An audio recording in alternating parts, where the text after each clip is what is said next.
पाकिस्तान में खड़ा हूँ जहाँ पे महंगाई के खिलाफ जहाद हो गया है, अवामी दस्तरखान लग गया है, जहाँ पे 10 रुपए की रोटी और 30 रुपए का सालन की प्लेट मिल रही है। ये गरीबों के लिए और आवाम के लिए बहुत ज़बरदस्त पैकेज है जनाब। खुदाने पाकिस्तान में माशाल्लाह आप सल्लल्लाहु अलैहि वसल्लम फरमाते हैं कि गरीबों को लोगों को खाना खिलाएं और जन्नत में चले जाएं, नमाज पढ़ें और खाना खिलाएं। तो मैं आज जनाब अप्रिशिएट करने आया हूँ यहाँ पे कुरान पाक गिफ्ट करना है। कुरान पाक एक ऐसी किताब है जो अल्लाह के यहाँ महफूज है और अल्लाह ने इसकी कसम दी है कि इसको वो बदल नहीं सकता।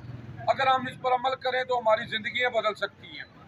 मैं क्या बयान करूँ, रसूलुल्लाह सल्लल्लाहु अलैहि वसल्लम की शान में अल्लाह ने सब कुछ नाज़िल कर दिया कुरान में। अम्मा आयशा से किसी ने पूछा कि आपकी सीरत क्या है, तो अम्मा आयशा फरमाती है कुरान कुरान कुरान। आप सल्लल्लाहु अलैहि वसल्लम फरमाते हैं कुरान पढ़ा करो, कुरान पढ़ा करो, ये क़यामत के दिन तुम्हारी सिफारिश करेगा। तो अल्लाहुम्मा सल्ली अला मोहम्मद व आले मोहम्मद जी। तो आए जनाब कुरान पाक गिफ्ट करते हैं।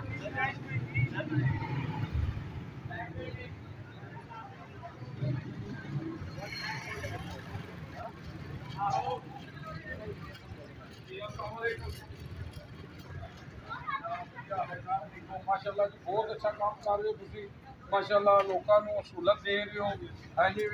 10 रुपए की रोटी ते 30 रुपए का सालन है ते किस किस्म के सालन केड़े बना रहे हो? ठीक है, आलू गोश्त है, ठीक है, सब्जी गोश्त है, चने का, ठीक है, सुबह नाश्ता है जनाब। पे कितने तो कितने बजे तक है? सुबह नाश्ते से लेकर रात बजे तक, 12 बजे तक। ये सुबह कितने बजे तक है? सुबह तकरीबन 6 बजे से 7 बजे, रात 10 बजे तक।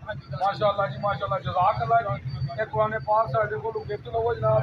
माशाल्लाह तुसी नमाजी भी हो, माशाल्लाह कुरान भी पढ़ रहे हो तो जनाब कुरान बरकत वास्ते सुबह जब ले आओ तुसी तो कुरान की आई कायत को पढ़ के समझो है जी। क्योंकि साड़ी अक्सरियत जी है कुरान पढ़ रही है पर तर्जमे नाल नहीं पढ़ रही। चिराग थले अंधेरा है, साड़ी दावत है कि कुरान पाक को तर्जमे नाल पढ़िया जाए।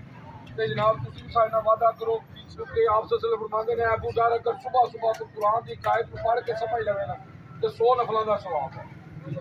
बहुत शुक्रिया जी, जज़ाकल्लाह, तफसीर मान वरहमतुल्लाह जी। ये इस वक्त अवामी दस्तरखान शिमाली महल्ला में ये चल रहा है। तो यहाँ ये 3 किस्म की हांडियाँ बनी हैं। ये हलवा है जी और इसी तरह इसमें ये दाल और मुर्गी है और ये तीसरी हांडी जो है इसमें सब्ज़ी है। तो माशाल्लाह ये काम जो है मुसलसल चल रहा है। रोज़ाना तकरीबन 2000 रोटी जो है वो लग रही है। इस महंगाई में ये बहुत बड़ा एक रिलीफ़ आवाम को दिया जा रहा है।